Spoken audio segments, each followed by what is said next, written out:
tamponade. Et voilà, donc, c'est bon, de tamponade. Elle peut aussi se faire, au niveau du médiastin. Elle peut se faire, la rupture, elle se fait au niveau de la plaine. Elle peut se faire en rétropéritonéal, parce que la elle est en rétropéritonéal, comme elle peut se faire en intra-abdominal. Plus rarement, la mode, elle est due à une ischémie, elle est due à une ischémie distale, à une ischémie viscérale, donc digestive, elle est due aussi à une ischémie rénale,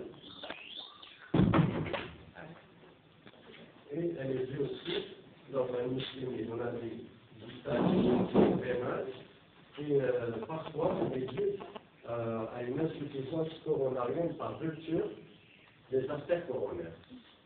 Quand la dissection se en rétrograde jusqu'aux artères coronaires. Voilà. Ça, c'était l'évolution spontanée. Maintenant, pour la classification à ma part, je vais changer les choses.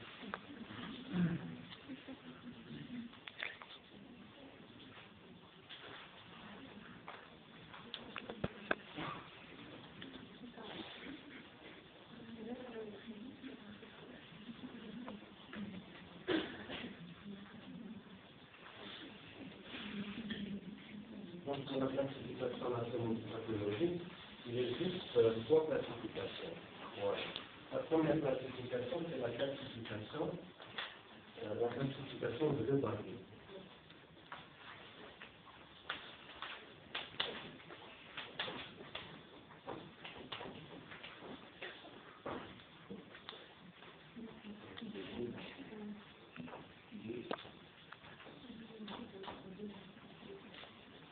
Donc la classification de Debré a été faite en 1958. Donc c'est la plus classique, mais aussi la plus agressive. Il y a trois types de dissection. Donc il y a le type 1,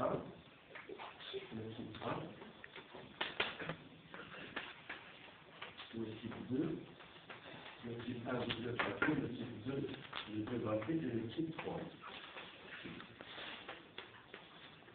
Le type 3 de Debré. Donc dans le type 1 de Debré, dans le type 1, il y a une dissection de toute l'arbre. Donc elle commence au niveau de l'arbre ascendant jusqu'à l'arbre abdominal.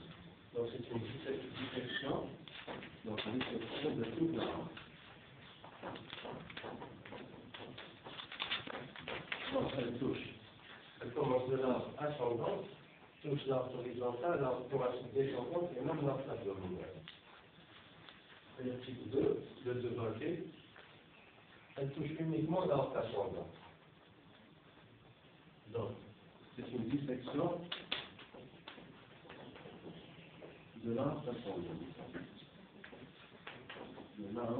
ascendant. Le type 3 de Debré, c'est une dissection donc, qui fait au-delà de l'artère sur la à gauche. Donc, elle commence ici et elle touche l'arbre thoracique